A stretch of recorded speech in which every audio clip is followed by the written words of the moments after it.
Welcome back, everybody. Today, we're going to be diving into Trump's second term Oh, boy. and all the ripples it's causing down in Latin America. Yeah. You know, his pronouncements about the Panama Canal Right. have really gotten everyone talking. I'll say. He says he wants to take back the canal, and he's claiming there's mismanagement, Oh. exorbitant tolls for U.S. ships, Wow. and even growing Chinese influence. Yeah.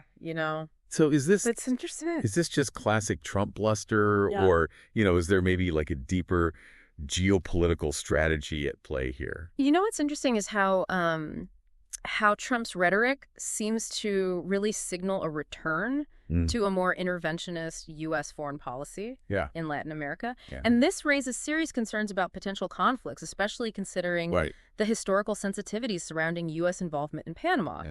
It also challenges the established norms of international agreements, specifically that 1977 treaty that guarantees Panama's control over the canal.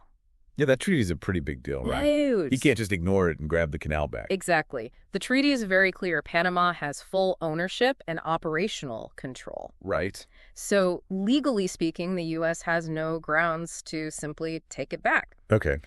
This begs the question, what is Trump's endgame here? Yeah. Is he actually considering military action, Oh, well, which would undoubtedly spark international outrage? Or is this a power play to gain leverage in negotiations? yeah, his history suggests he's not afraid to use aggressive tactics. Right. But he also seems to love a good deal. Hmm.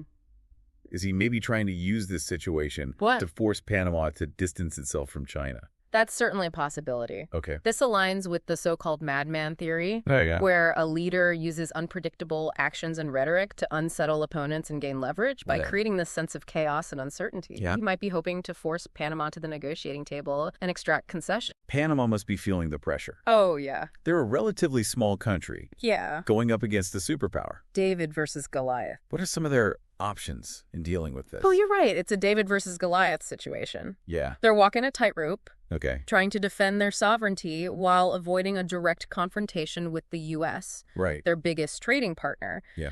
One option is to appeal to international law, Okay. which they've already started doing, Okay. highlighting the 1977 treaty Yeah. and rallying support from other countries. Okay. This diplomatic approach seeks to put pressure on the U.S. to back down Yeah. by mobilizing international condemnation. That makes sense, especially since the EU seems to be stepping up Yeah. as a potential partner for Latin America. They're offering funding for infrastructure projects Right. through the Global Gateway Initiative, Yeah. which is essentially their answer to China's Belt and Road. Could this be Panama's way out, aligning themselves with the EU Potentially. to counterbalance U.S. pressure? The EU's global gateway is definitely a factor in this equation. Right. They're offering a viable alternative Yeah. to both U.S. dominance and Chinese investment, Right. something that's appealing to many Latin American countries looking for stable partners. Yep. Panama could certainly use this to their advantage, Yeah. positioning themselves as a key player in this emerging dynamic. It's interesting how Panama is becoming this geopolitical chessboard It is. caught between these global powers. Right. But it's more than just a political game, right? Absolutely. The canal is a vital artery for global trade, Yeah. and any disruption would have huge economic consequences. It would send shockwaves. Yeah. The Panama Canal is a linchpin of global trade, Right. facilitating the flow of goods and resources between continents. Exactly. Any instability around the canal could send shockwaves through the global economy, Right. impacting supply chains, Yeah. price. Potentially even leading to shortages of certain goods. So even if we don't live in Panama, Right. we're all affected by what happens there. Exactly. Yeah, it's a reminder of how interconnected our world is. That's a great point. Yeah. And that's why the world is watching this situation so closely. Okay. The stakes are incredibly high, not just for Panama and the region, Right. but for the entire global economy. Yeah. And adding another layer of complexity. Okay. There are also environmental concerns surrounding the canal's recent expansion. Environmental concerns. Yes. I thought expanding the canal was supposed to be a good thing for trade. Well, it turns What's out the issue? that the larger locks, Oh. designed to accommodate those massive cargo ships, Yeah. are also letting in more seawater from both oceans. Oh. This is changing the ecosystem of Lake Gatun. part of the canal system. Okay. Essentially, marine fish from both the Atlantic and the Pacific are migrating through the canal and taking over the lake. I never thought about that. So even the fish are taking advantage of globalization. It's fascinating. Finding new routes. It's like they've got their own little underwater Silk Road. I love that analogy. Yeah. But this migration is having a significant impact on the lake's ecosystem. Oh. The influx of marine species is pushing out the native freshwater fish, and local fishermen are seeing their catches dwindle. So this engineering marvel meant to connect the world is also inadvertently disrupting the natural balance. It is. That's a pretty significant unintended consequence. It is, and it raises concerns about the potential for invasive species, like the venomous lionfish, to use the canal as a pathway to new habitats. Okay. Some scientists worry that the lionfish could migrate to the Pacific, where it has no natural predators, potentially wreaking havoc on the ecosystem. That would be a disaster. It seems like this one waterway is at the heart of so many interconnected issues. Yeah. Geopolitics, economics, the environment. Yeah. There's a lot to unpack. It is. And it's important to remember that these issues are intertwined. Okay. For example, the environmental concerns could actually play into Trump's narrative. He might use the ecological disruption caused by the expansion to further his claims of mismanagement by Panama. That's a really insightful point. It's almost like he's looking for any justification to intervene. Exactly. And this brings us back to the madman theory. Right. And how his unpredictability keeps everyone on edge. Yeah. We've got to consider another element here. How Trump's personal experiences in Panama might be shaping his views. You mean like the Miss Universe pageant Yes. he held in Panama City back in 2003? That's right. And that whole saga with the Trump Ocean Club hotel development? It seems those experiences, particularly the hotel fiasco, really soured his opinion of Panama. Okay. This adds another layer to the situation, showing how personal grudges and past business dealings can potentially influence a president's foreign policy decisions. So we've got a president with a personal vendetta. It seems like it. A rising superpower vying for control. Yeah. And a regional power trying to assert its sovereignty. Exactly. And let's not forget the ecological wild card thrown into the mix. And the ecological wild card, It's a recipe for a high-stakes geopolitical drama playing out on a global stage. And the world is watching, trying to figure out what Trump's next move will be. Everyone's on the edge of their seats. He's made it clear he's unhappy with what he sees as Chinese influence in Panama. Right. And claims the country is mismanaging the canal. He's even hinted at using military force. Oh, wow. Which is frankly alarming. Yeah. But what does he actually have planned? What's his end game here? Based on what we've seen so far, it seems like he's pursuing a multi-pronged strategy. He's appointed Marco Rubio as Secretary of State. Okay. Someone known for his hardline stance on Latin America. Right. And his opposition to China's influence. Yep. Rubio's appointment signals a shift towards a more confrontational approach. Okay. Especially compared to the previous administration's emphasis on dialogue and negotiation. So Rubio is essentially Trump's attack dog. Oh, you could say that. In Latin America, carrying out his aggressive agenda. It's one way to look at it, simultaneously. Yeah. Trump is constantly highlighting China's involvement in the region, often making misleading statements about their control over the canal. This feeds into his narrative of China as a threat to American interests. Okay. And plays well with his base, Yeah. who are already wary of China's growing global influence. It's like he's trying to paint China as the boogeyman. He's trying to create a sense of fear. To justify his aggressive stance. Exactly. But it's not just about confrontation. Okay. He's also trying to simultaneously appease and intimidate Panama. Okay, now that sounds contradictory. How can he do both at the same time? It's a delicate dance. Okay. On one hand, he's publicly criticizing Panama, accusing them of mismanagement and siding with China. Right. On the other hand, he's dangling the possibility of a favorable deal if Panama distances itself from China and aligns more closely with U.S. interests. Okay. It's a classic carrot and stick approach. So he's offering them a way out?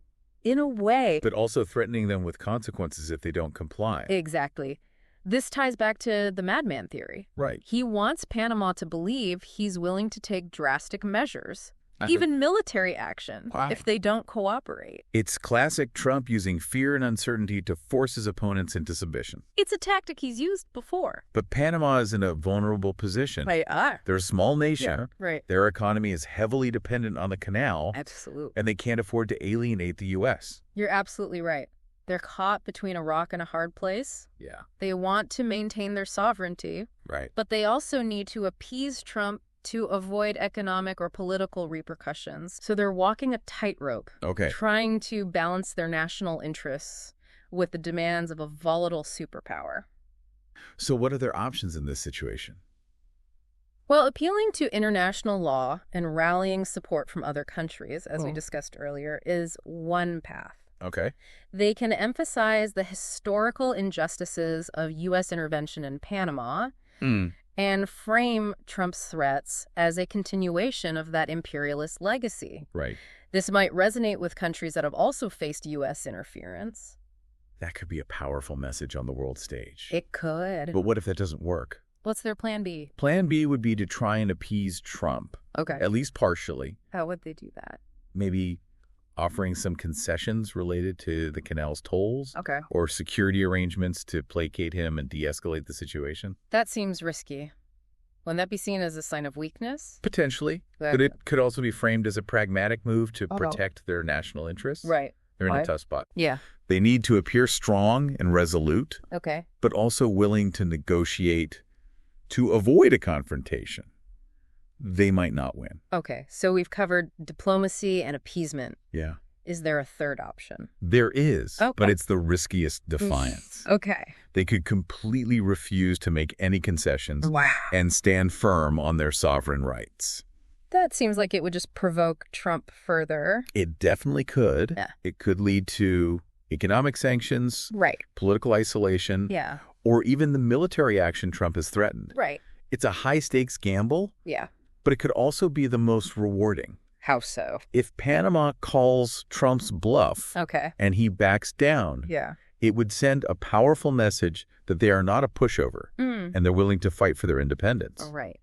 It could also inspire other countries who are concerned about U.S. unilateralism. Yeah, so it's a strategy of defiance, hoping that Trump will back down if they stand their ground. But it's a high-stakes gamble with potentially huge consequences. It is. And that's the decision Panama's facing right now. Yeah. Do they choose diplomacy, appeasement, or defiance? Yeah. Each option has its own set of advantages and disadvantages. Right. And the stakes couldn't be higher. And they need to make this decision quickly. Quickly. With the whole world watching and waiting to see what happens next. And the nail biter. But one thing is clear. Yeah. The Panama Canal has become the epicenter of a geopolitical struggle. It has. With Panama caught right in the crosshairs. A very precarious position. This deep dive has been incredibly insightful so far. It has been. And I'm eager to continue exploring this topic. Me too. But before we move on, okay, let's take a quick recap of what we've learned. Sure. We've established that Trump wants to take back the canal, claiming mismanagement, unfair tolls, and Chinese influence. Yep. However, the 1977 treaty guarantees Panama's control, making his legal grounds questionable. It does. This raises concerns about his true intentions and whether he's using aggressive rhetoric as a negotiation tactic. Right. In line with the madman theory. Exactly. You've summarized it perfectly. We've also explored Panama's options in this situation. Right. Appealing to international law. Yeah. Attempting appeasement. Or opting for outright defiance. The three options. Each path carries its own risks and rewards. It does. Making their decision incredibly complex. That's a tough one. And of course, we can't forget the environmental concerns surrounding the canal's expansion. Right, those are major. Which have inadvertently created an underwater migration route for marine life. It's fascinating, isn't it? Disrupting the ecosystem and raising fears about invasive species. Right. It's incredible how a single waterway can become the focal point. It really is. Of such intense global competition, economic anxieties, and even ecological concerns. So many layers. The Panama Canal truly is a microcosm of our interconnected world. It really is. And understanding its complexities is crucial for understanding the global landscape as a whole. Okay. But this is just the tip of the iceberg. There's much more to uncover as we delve deeper into this fascinating story. All right, well, stay with us, folks. Don't go anywhere. It's fascinating how the Panama Canal often serves as a lens, through which we can view broader historical trends and power dynamics. Right. To truly understand the current situation, we need to take a step back and examine the canal's rich and often tumultuous history. Yeah, I'm all for a little history lesson. Yeah. When did the idea of a canal across Panama first emerge? Yeah. I can imagine those early explorers dreaming of a shortcut between the oceans. Oh, the dream dates back to the early 16th century. Wow. When European explorers realized the transformative potential of a passage through the Americas. Right. A shortcut between the Atlantic and Pacific would have revolutionized trade and navigation, cutting travel times dramatically. Yeah. But the challenge was immense. Oh, yeah. Panama presented dense jungles. Oh, yeah? Treacherous mountains. Right. And a disease-ridden environment. Wow. It was a daunting prospect that took centuries of exploration, surveying, and failed attempts before the Panama Canal became a reality. It's amazing to think about those early explorers. It is. And the sheer scale of the challenge they faced. Yeah. Who were some of the key figures in those early attempts? One of the first was Vasco Núñez de Balboa, a Spanish explorer who crossed the Isthmus of Panama in 1513. Wow. He was the first European to see the Pacific Ocean from the American side. Oh, wow. That sight must have been incredible. Yeah. He realized the strategic importance of a passage through the Americas and even proposed a canal route, though it never materialized. So the seed was planted, Yeah. but the technology and resources weren't quite there yet. Exactly. Over the next few centuries, others considered Panama as a potential canal site. Oh. Even Charles V, the Holy Roman Emperor, and Ferdinand de Lesseps, the engineer who built the Suez Canal, were drawn to the idea. But it was the French, led by de Lesseps, who made the first serious attempt to build the canal in the 1880s. Didn't that end in disaster? It did. The French underestimated the challenges of the Panamanian terrain and climate. Landslides, floods, and outbreaks of yellow fever and malaria decimated their workforce. Yeah, that's awful. Financial mismanagement and engineering setbacks compounded the problems, leading to a tragic loss of life. Yeah, it's a stark reminder of the human cost of these grand ambitions. It is. But the dream of a Panama Canal didn't die there. No, it didn't. The U.S. at this time, emerging as a global power, recognized the strategic and economic value of a canal across Central America and saw an opportunity where the French had failed. But how did they get involved? Didn't Panama belong to Colombia at the time? You're right. Panama was a province of Colombia. The U.S. initially tried to negotiate a treaty with Colombia to build the canal, but the Colombian Senate rejected it. Oh, wow. This angered President Theodore Roosevelt, who saw the rejection as a major obstacle to U.S. ambitions. I've heard this part of the story gets a little messy. It does. The U.S., sensing an opportunity, secretly supported a Panamanian separatist movement. Oh, wow. In 1903, Panama declared independence from Colombia with the backing of the U.S. Navy, which conveniently prevented Colombian troops from intervening. It was a blatant act of imperialism orchestrated to secure U.S. control over the canal zone. Yeah, it's incredible how a single event can have such long-lasting repercussions. It is. The U.S. intervention in Panama continues to cast a shadow over relations between the two countries, doesn't it? Absolutely. It's a historical wound that hasn't fully healed. And it feeds into the current tensions surrounding Trump's pronouncements about the canal. Many Panamanians see his rhetoric as a continuation of that imperialist legacy. So the U.S. had their way and finally secured the canal project. What happened next? The real work began building the canal. It was a monumental undertaking. One of the largest and most complex engineering projects in human history at that time. Wow. The U.S. had learned from the French failures, investing heavily in disease control sanitation and engineering innovation. Still, they had to excavate millions of cubic yards of earth and rock. Oh, my gosh. Build massive concrete locks and even create an artificial lake, Gatun Lake, to control the water flow. It sounds like an incredible feat of engineering and human determination. It was. The project required the labor of tens of thousands of workers from all over the world. It was a truly global effort, and despite the challenges, they persevered. Okay. The Panama Canal officially opened in 1914, wow, marking a new era in global trade and human connectivity. What a triumph. I imagine the opening ceremony was a sight to behold. It was a moment of immense pride and celebration, a testament to human ambition and technological progress. Okay. But the story doesn't end there. Right. The U.S. maintained control over the canal and the surrounding canal zone for decades, which was a source of ongoing tension and resentment in Panama. Of course, they wouldn't just accept U.S. control indefinitely. Exactly. Throughout the 20th century, Panamanians protested, rioted, and negotiated, striving to reclaim control of the canal.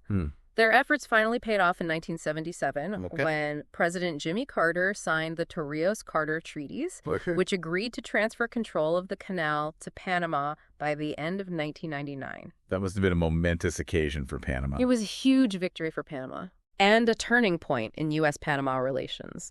The handover of the canal marked the end of a long and contentious chapter in Panamanian history and symbolized a new era of cooperation and mutual respect. Okay. Since then, Panama has proven itself to be a capable steward of the canal, overseeing its expansion and modernization. It's an inspiring story of resilience, perseverance. It is. And ultimately the triumph of diplomacy. But even with control of the canal, Panama hasn't been immune to geopolitical pressures. You're right. Didn't the U.S. intervene militarily again in 1989? You're right. The U.S. invasion of Panama in 1989, while often overlooked, is a stark reminder that the legacy of U.S. intervention in Panama is complex and deeply ingrained in the relationship between the two countries. The invasion, ostensibly to remove General Manuel Noriega from power, caused significant damage and loss of life, further fueling resentment and distrust towards the U.S. It's a tragic reminder that even with the canal under their control, Panama's sovereignty has been repeatedly challenged. Exactly, and that historical context is crucial for understanding the current tensions. Trump's pronouncements about the canal reopen old wounds and tap into a deep well of resentment. For many Panamanians, it feels like they're constantly fighting to assert their independence and autonomy on the world stage. It's a reminder that history casts a long shadow. It does. And past injustices continue to shape the present. But let's shift gears a bit and talk about the EU and their role in this situation.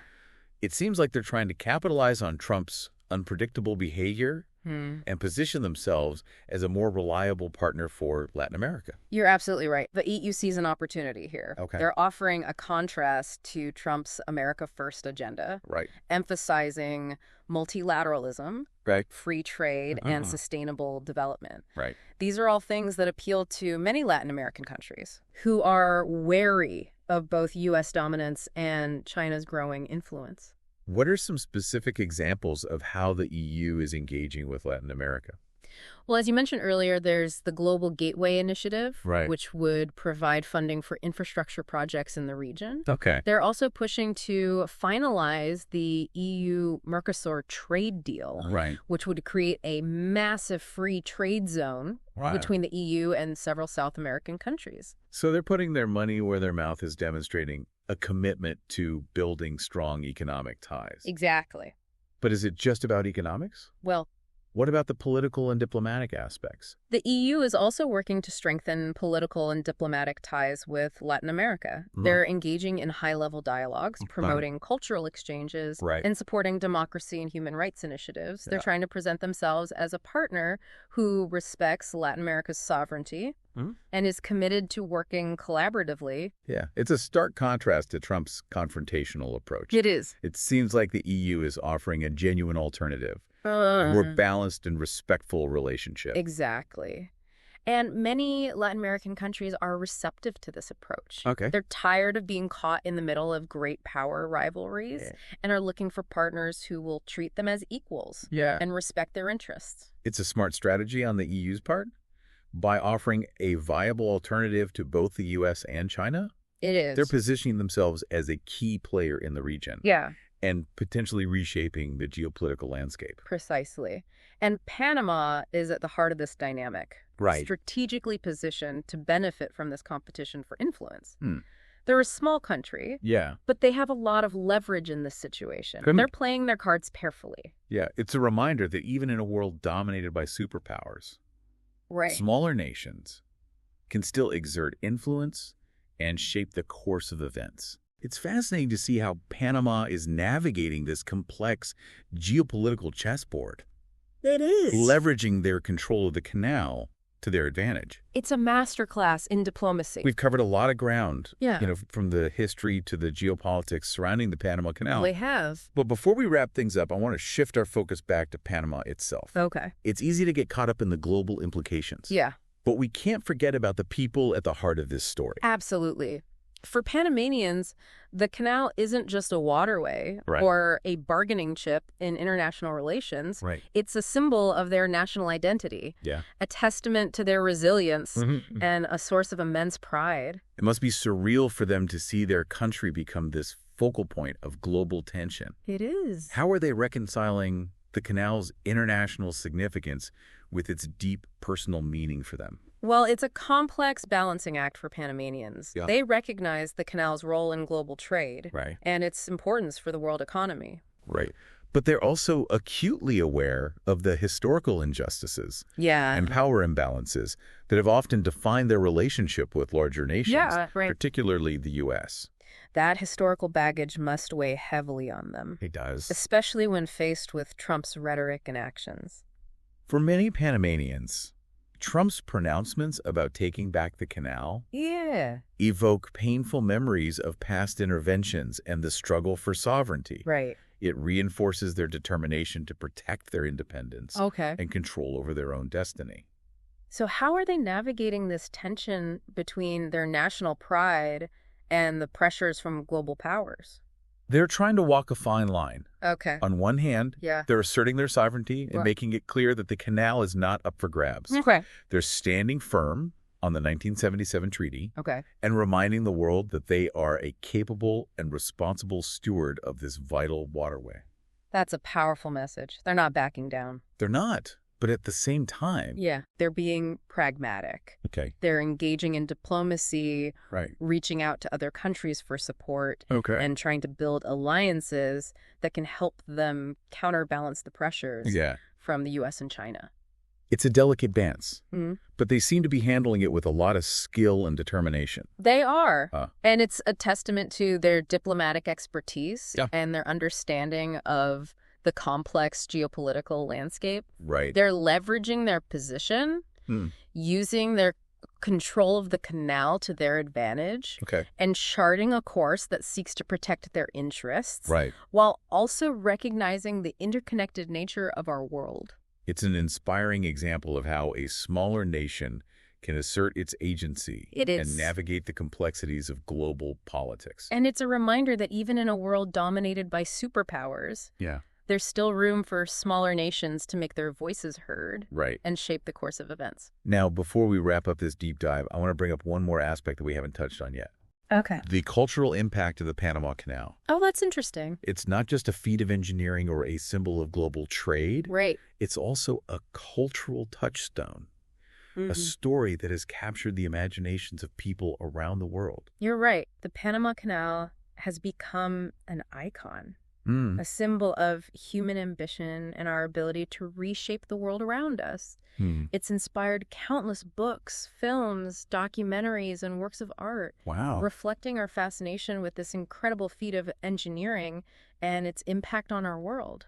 It's amazing to think about how this one waterway has permeated our collective consciousness. It really is. Becoming a symbol of human ingenuity and interconnectedness. It's a reminder that even in a world increasingly driven by technology and globalization, there's still something deeply human about our desire to connect with each other, to overcome challenges, and to create things that inspire awe and wonder.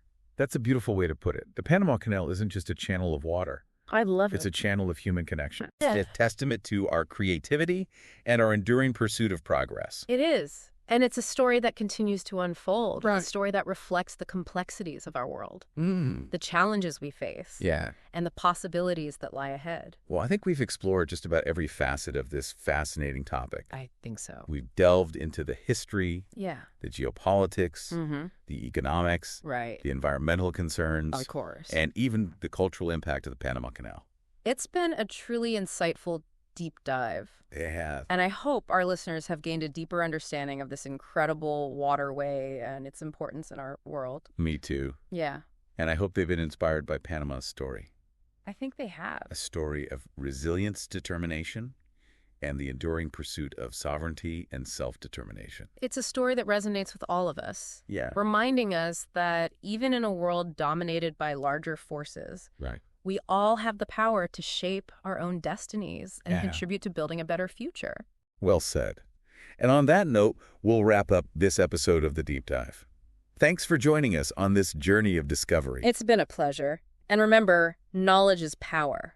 Yes, it is. So stay curious, stay engaged, and keep exploring the world around you. Until next time, keep diving deep.